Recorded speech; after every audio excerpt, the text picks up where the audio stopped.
वटसावित्री व्रत.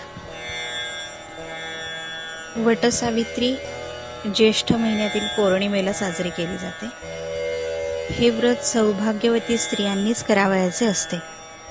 सौभाग्य कायम राहावे म्हणून हे व्रत अवश्य पाळले पाहिजे. या दिवशी वडाच्या झाडाची पूजा करण्याची चाल पडली आहे. स्त्रिया उपोषित राहून वडाच्या झाडाची पूजा करतात.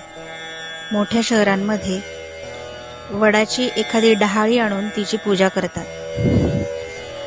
परंतु डहाळी तोडून निर्जीव फांदीची पूजा करण्यापेक्षा शक्यतो छोटे रोप आणले तरी ते अधिक योग्य ठरेल.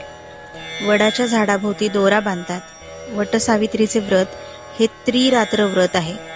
पौर्णिमेच्या अलीकडे 2 दिवस उपोषण करून रोज सावित्रीचे गाणे म्हणून हे व्रत वटसावित्री पौर्णिमेच्या दिवशी समापन केले जाते.